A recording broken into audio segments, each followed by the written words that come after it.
1/3 of your men will die. Be prepared for that. I accept it. You need to accept it. Proceed aggressively. I want you killing the enemy in 48 hours. Find them and destroy them. I'm looking for bin Laden right away. I want to start killing him and his people immediately.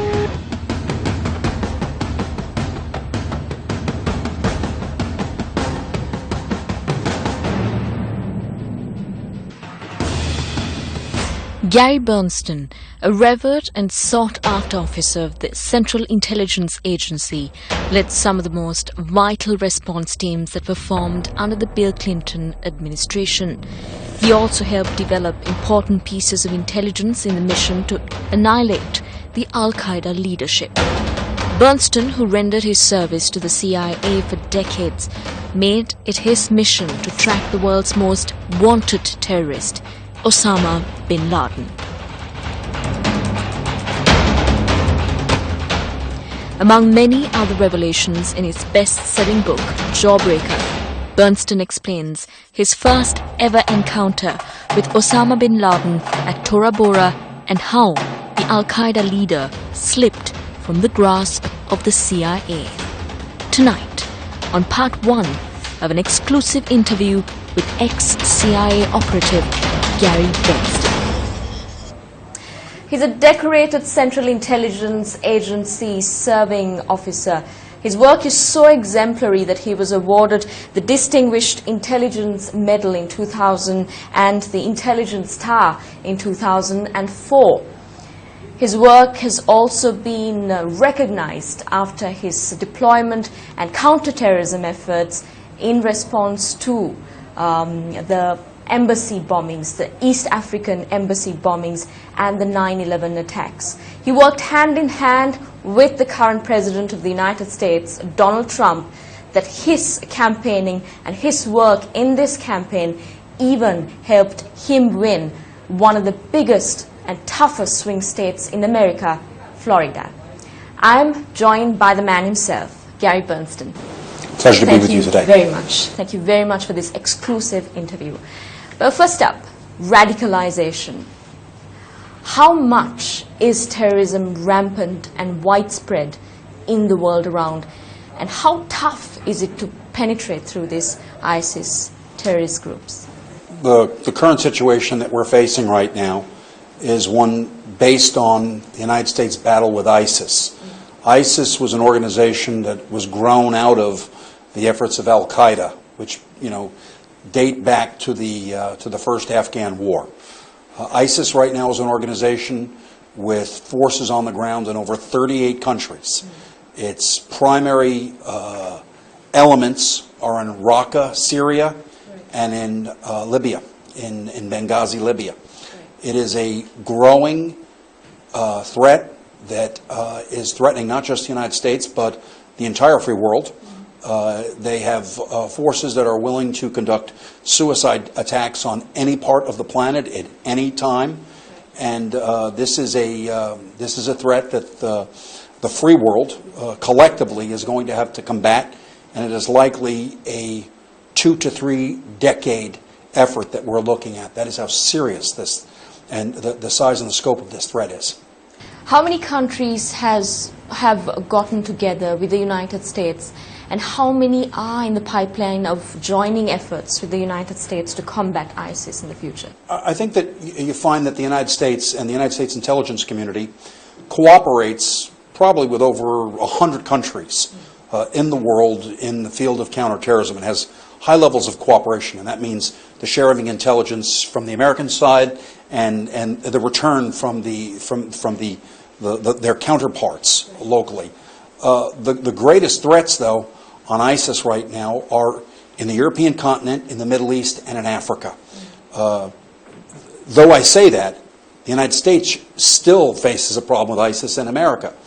In America, we have 320 million people. Out of that 320 million, there are 2.6 million Muslims in America, about 1%.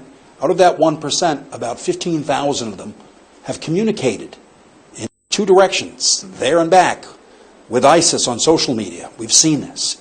So that doesn't mean there's 15,000 that have been recruited by ISIS, but they're communicating, they're flirting with them, there's some level of contact, and we're concerned about ISIS's ability to motivate those individuals to do individual attacks, which are spontaneous, and that, sort of attacks on shopping malls, attacks on bars, nightclubs, like we saw in Orlando, Florida, at the Pulse nightclub, where, dozens of people lost their lives. So ISIS's modus operandi of using the internet to propagate its message is far greater than that of Al-Qaeda, the organization, its predecessor organization.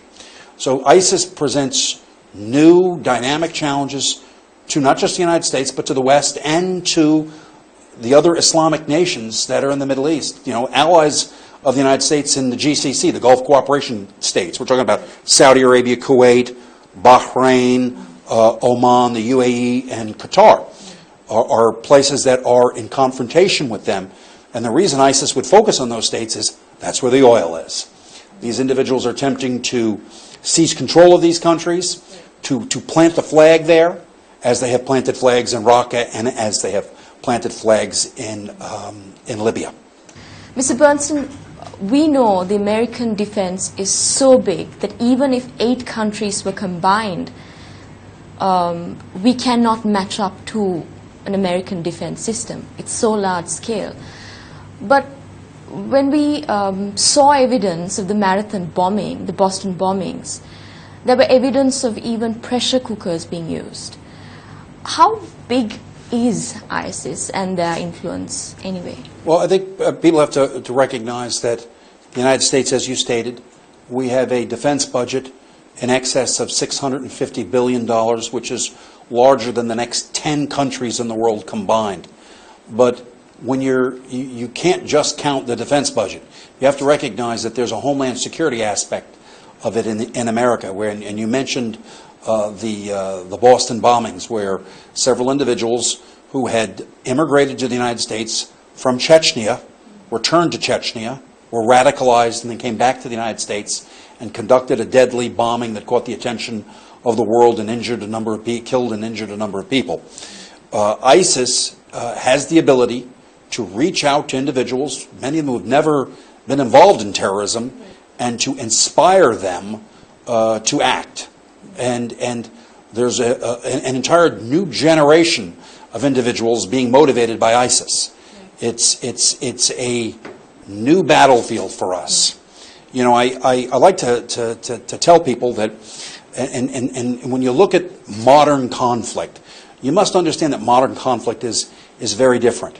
In 2003, 2 Chinese PLA, People's Liberation Army Air Force colonels, wrote a book called Unrestricted Warfare, also known as Warfare Without Boundaries.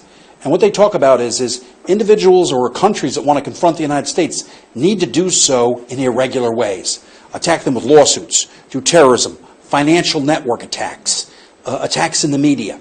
And so the adversaries of the United States are acting against America and American allies in ways that are irregular and not on what we consider to be the traditional battlefield. And terrorist organizations have read this playbook and are doing the same thing. So when you ask about the complexity, the size of ISIS and their operations, you have to recognize that they're an irregular force, but there are at least 100,000 members of ISIS and affiliated groups operating together. And if you look, it's not just ISIS, it's ISIS, which is in Raqqa. It's Beit al-Maqdis, which is an organization which is in the Sinai Peninsula. It's Boko Haram in Nigeria, it's all of these. It's Al-Shabaab in Mogadishu, in Somalia. All these organizations have pooled their resources together and are cooperating in a war on the West. Well, we see radicalization spreading every day, and this is a war between machinery and radicalization, and how much of an influence ISIS can have on any country. You even mentioned that they are quite active in 38 different countries. It's not just Mosul and Raqqa. Right. And how exactly can the CIA help curtail this and help Well, the CIA works in concert with other allied security services. So it's not just the CIA. It's the CIA and MI5 and MI6. It's with GSG-9.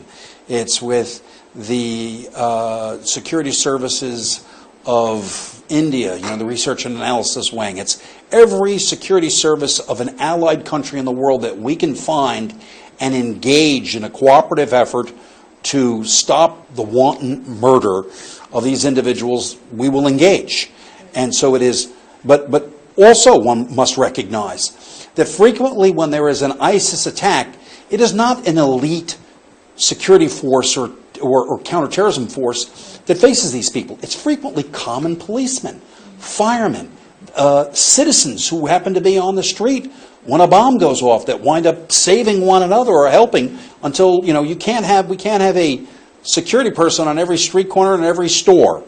And so citizens themselves wind up being at the forefront of this fight.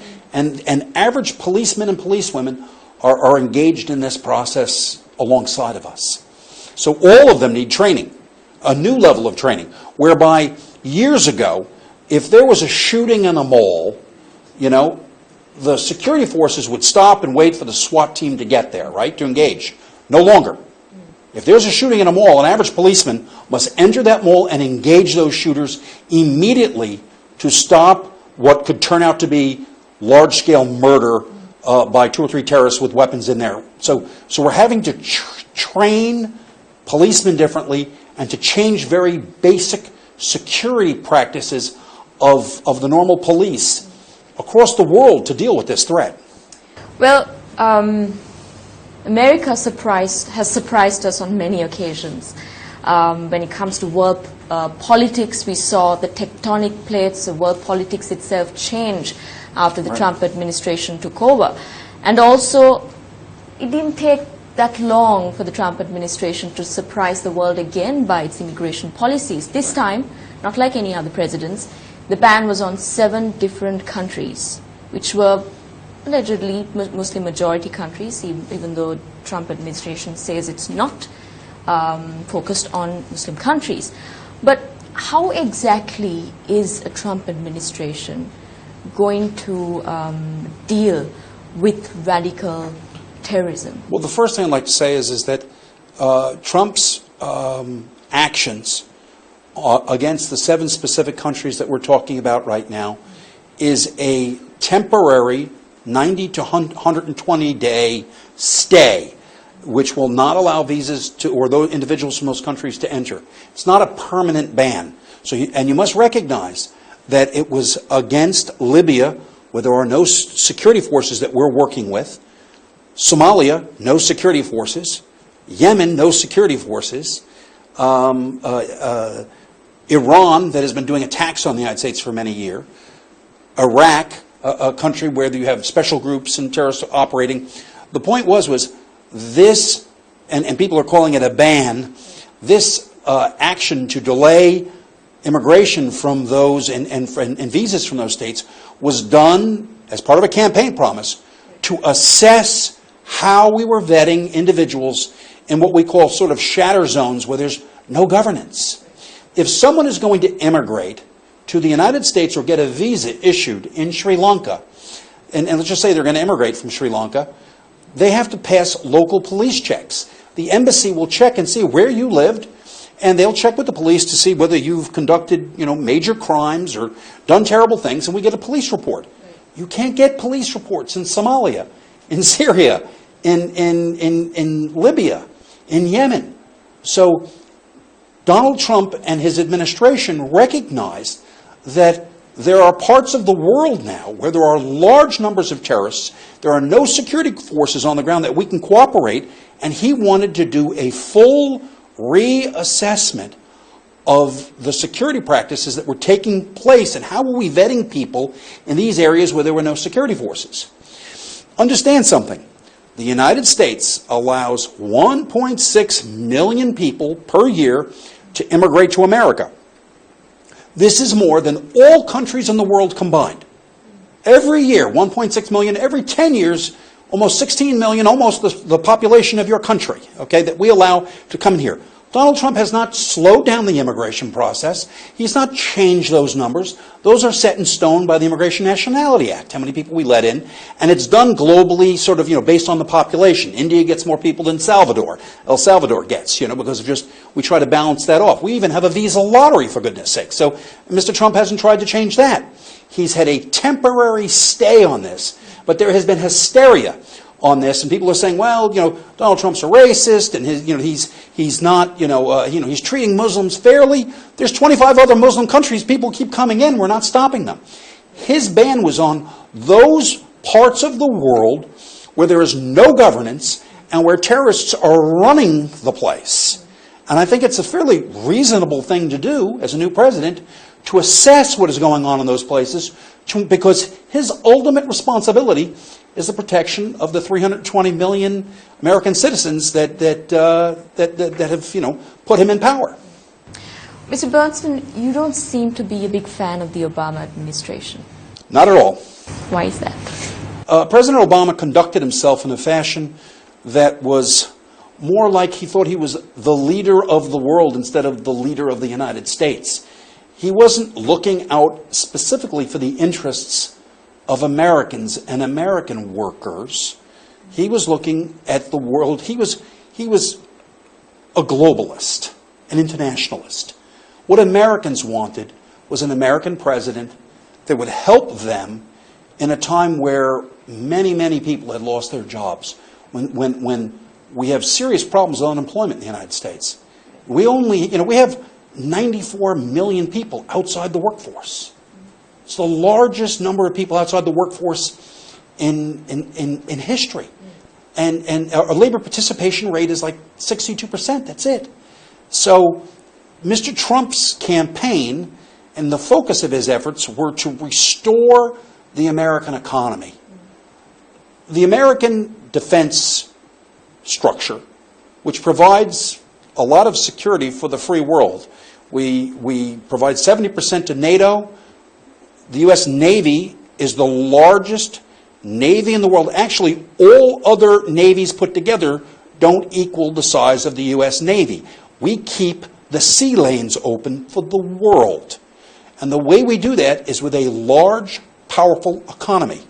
And Mr. Trump is in power now with the promise that he's going to restore the viability of that economy.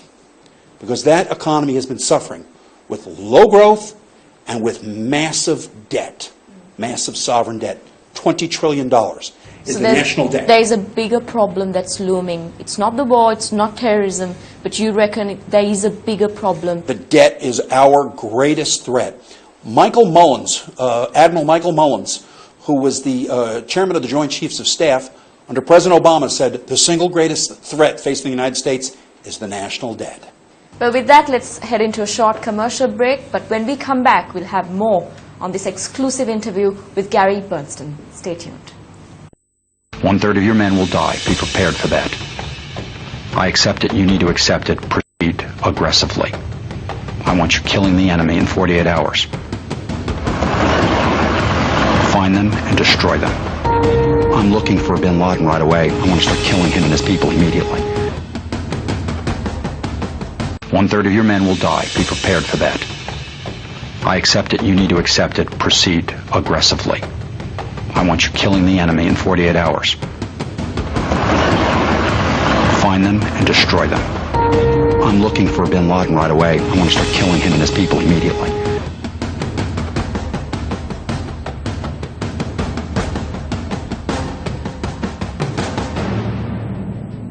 Welcome back. This is an exclusive interview with a senior Central Intelligence Agency officer, Gary Berntsen. Thank you very much for joining us again. Well, you said there is another 2007 and 8 financial crisis that's looming. It's something that's just upon us. How many years do you think that we could be free until that comes up?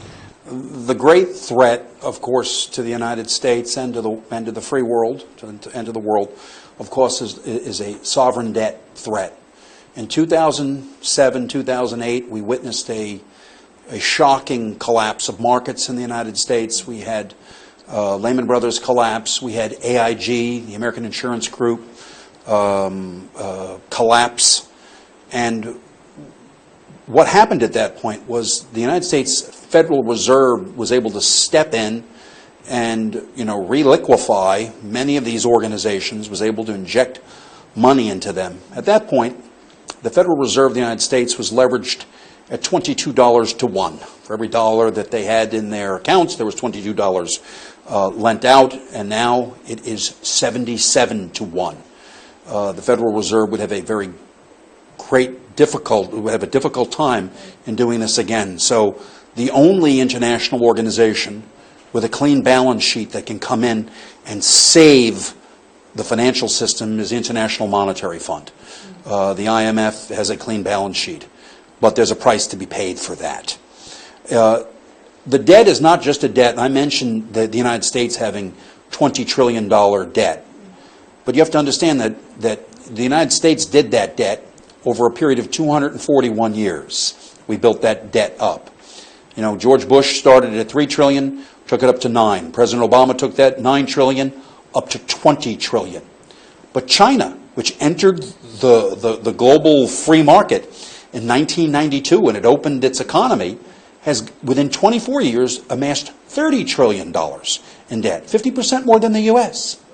Their GDP to debt ratio is much greater than the United States. They are a threat.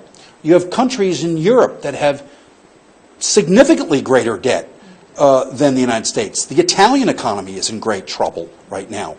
Deutsche Bank is probably the bank that most people fear. They have something like $72 trillion of debt default swaps on their books. There was always this discussion after the last financial collapse that, too big to fail. Companies that are so large that we can't let them fall. We can't allow this to happen. Well, we've allowed it to happen again. There are threats to the international financial community that are significant. So far, we've been able to carry this debt because interest rates are so low. It's like, when you look at the American budget, you have a $20 trillion debt. The debt service is $510 billion. So we pay $510 billion we collect $3 trillion in taxes. We pay $510 billion on debt service. And we actually have to borrow another $1 trillion every year to meet the $4 trillion that we need to run the U.S. government. So we add to that debt $1 trillion every year. If interest rates are raised by 2-3 points, instead of $510 billion, maybe it's $1.3 trillion that we're paying, and now half of everything that was collected in taxes has to pay the debt. This will change America. This is a great danger for all of us. So we need to get the U.S. and its European partners need to get back to growth, economic growth, and they need to do everything possible to combat wasteful spending. And the way Donald Trump is going to do this in the United States is dropping the tax rate from 39.6% down to 15 or 20%. He hasn't done it yet, but that's the discussion right now is dropping tax rates. And when he does that, that will invite much of the money that has been earned abroad and not been brought back into the United States by American corporations. If you're an American corporation and you earned $1 trillion in Europe, why would you bring it back to the United States if it was a 39.6 tax rate? You wouldn't do it. You park it outside. If Trump can do this, and if it will be an injection of capital into the American economy, and we can possibly get a spurt of growth and delay or abrogate possibly a potential debt crisis. But we're going to need to get to 3 and 4% growth for several years before it's safe. It's not safe now. We are in great danger from this debt. So how many countries will be safe? How many countries will be taken under the wing of the IMF if a financial crisis happens? If this happens, this is going to be a worldwide problem. This isn't just going to be the United States. If you had if you have the collapse of Italy, if you have Deutsche Bank blows a hole in Europe, no country in the world that no one will be safe. And this thing could start in China and go from China to Europe and then to America and to the rest of the world. There will be contagion because the world economic system is wired together so completely. All of these financial systems are linked to one another. And when certain financial institutions collapse and are unable to pay their bills, then it becomes a great problem. If the IMF comes to the rescue of these countries, how many countries will it take? Well, what the IMF would have to do is, if you have major collapses, instead of the Federal Reserve liquefying and injecting capital, it will be the IMF, and they will do so not with dollars, but with SDRs, strategic drawing rights. That would be the new currency. The new global currency could be strategic drawing rights. These are a financial instrument that was created by the IMF in 1971, and they were test fired in 07-08 during that crisis. So we could have a major change to the international financial system if such a collapse occurs in the near future. And look, Donald Trump is a smart guy. And you know he's being attacked in the press, and people are trying to discredit him. But there were several times when he stood up and he said, we're in a large bubble, and he knows it. He gets it, and he's doing a number of things where he's trying to, without terrifying the population, move the economy in ways that will allow him to avert such a financial crisis. It is the single most important issue of the day.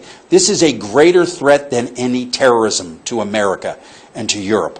Because if we have this huge hit and our economy suffers, you could have unemployment would increase by 10 or 15% to what you have already now, and the value of the, look, if you have a collapse like that, you got four options. Your options are: do you default on your debts? Do you devalue your currency? Do you go to gold? Or do you switch to SDRs? Or is the response to this financial crisis some variation of these four things? This is the new world we will be looking at. And individuals that are not reading and studying about this and examining this right now are missing the boat. There are a number of writers out there that have talked about this. Niall Ferguson, who wrote The History of Capital, has written about it. James Rickards, who's a former CIA consultant, has written about it. David Stockman, the head of the Office of Management and Budget under Ronald Reagan, has written several books and is saying, get out of the market. He's very, very concerned. 1/3 of your men will die. Be prepared for that. I accept it. You need to accept it. Proceed aggressively. I want you killing the enemy in 48 hours. Find them and destroy them. I'm looking for bin Laden right away. I want to start killing him and his people immediately.